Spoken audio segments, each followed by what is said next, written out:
So this is the solar hot water panel prototype I've been working on here at Long Way Home in the Guatemalan highlands. It's very basic design. It's just 2 bits of galvanized steel sheet bolted together. You can see the little bolts in the middle there to stop it from ballooning out, and then it's just wood and bolts around the edges to batten that down, lock it off.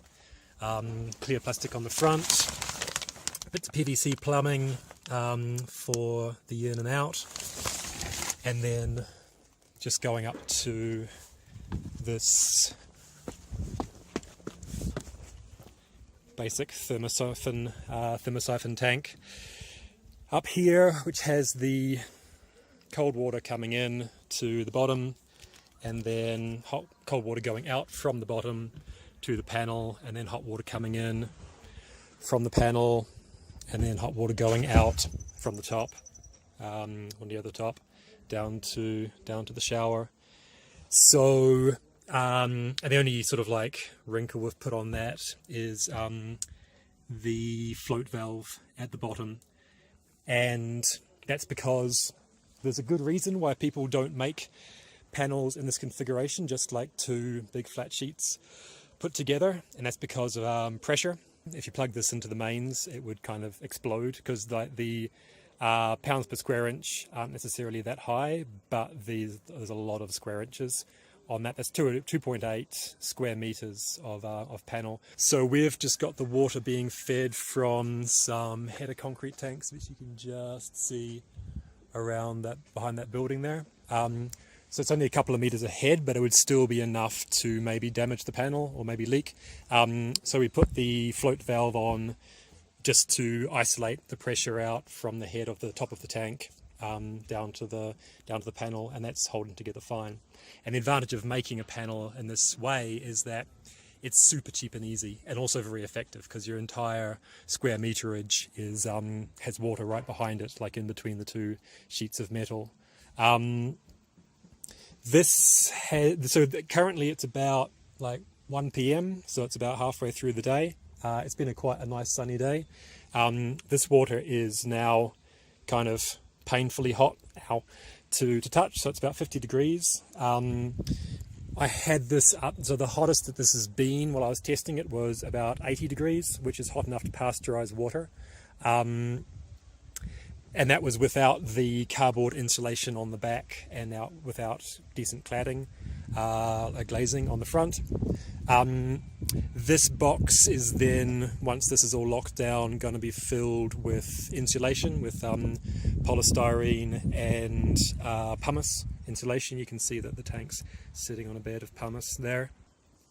So everything that's here is about $30 or $40 US worth of materials. We're wanting to get the whole price down to about 500 quetzales for a half-sized version, so like more of a home scale version in a smaller tank. Because this is 220 liters. This tank, it's 55 gallons. Which is a huge amount. Like there's a lot of people working on site here, so like we needed that much water here, but on a home sort of scale you wouldn't need that much. We're also going to workshop this out, so like teach everybody how to make it, and give them the full list of materials and like where to get them locally and all that, so that people can make their own, people can sell them, so it becomes like a sort of like a local sort of like cottage industry sort of thing. People can be making and selling these things, which means that also the people who have made it are also there to maintain it and to improve it, localize it, and all that sort of stuff.